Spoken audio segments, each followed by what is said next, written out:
ओम शांति। मातेश्वरी जी का तपोबल उच्च स्तरीय और विशुद्ध था। जब कभी उनके पास जाना होता था तो ऐसा महसूस होता था कि वे योग की शक्तिशाली स्टेज में स्थित होकर पवित्रता एवं दिव्यता की किरणें विकिरण कर रही हो।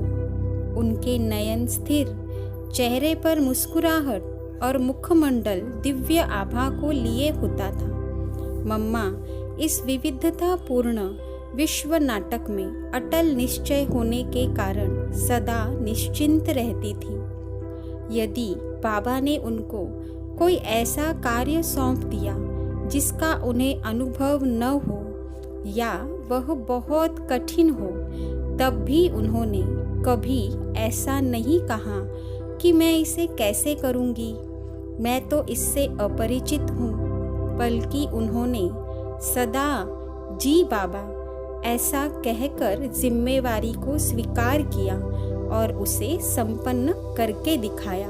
अपना अनुभव सुनाते हुए ब्रह्मा कुमारी दादी भगवती जी कहती है कि मुझे कपड़े सिलाई करना आता था, जैसे कुर्ता, पतलून आदि।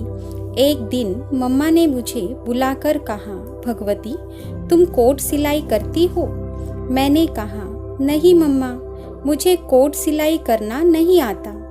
तब मम्मा ने बोला, देखो कभी ना नहीं बोलना, इस ड्रामा में ना है ही नहीं। जब तुम शर्ट पैंट सिलाई करती हो तो कोट की सिलाई करना नहीं आता? हाँ बोलो तो अपने आप काम करना आता जाएगा। कभी ना नहीं कहना, हाँ कहो। न आते हुए भी प्रयत्न करते करते आ जाएगा।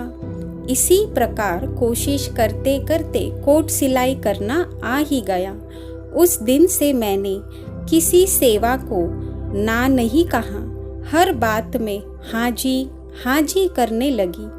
तभी से मुझे यह वरदान प्राप्त हुआ कि जो कार्य मैं करती हूँ उसमें सफलता मिलती ही रहती है। एक बार लच्छू बहन एक कागज के टुकड़े पर चिड़िया के 2 छोटे छोटे अंडे रखकर बाबा के कमरे में दिखा रही थी कि देखो, बाबा की झोपड़ी में चिड़िया ने अंडे दिए हैं। बाबा ने उन अंडों को देखकर बड़े ही रमणीक रूप से कहा, मम्मा को बुलाओ। मैं बहुत छोटी थी, मुझे उसका रहस्य समझ में नहीं आया कि बाबा मम्मा को क्यों बुला रहे हैं। मैं उत्सुकतावश बाबा के पास खड़ी हो गई। जब मम्मा बाबा के कमरे में आई तो बाबा ने मम्मा को कहा, मम्मा मुंह खोलो, ये चिड़िया के अंडे बाबा तुम्हें खिलाएंगे। मेरे आश्चर्य का ठिकाना न रहा जब मैंने देखा कि मम्मा ने बच्चों की तरह बाबा के आगे मुंह खोल दिया और बाबा बहुत ही प्यार भरी दृष्टि देते मुस्कुराने लगे और कहने लगे, मम्मा जी बाबा के पेपर में पास हो गई। इस प्रकार बाबा ने हमें शिक्षा दी थी कि बाबा कल्याणकारी है और जी बाबा की धारणा मम्मा में कितनी दृढ़ थी। मम्मा के मुंह से कभी भी ये शब्द नहीं निकले कि हम कोशिश करेंगे, देखेंगे। बाबा ने कहा और मम्मा अपनी सेना को साथ लेकर उस कार्य में तत्पर हो गई, क्योंकि मम्मा हमें यही कहती थी कि यह कार्य किसने सौंपा है। अगर यह कार्य न होने वाला होता तो वो क्यों कहते? बाबा ने यह कार्य हमें ही क्यों कहा?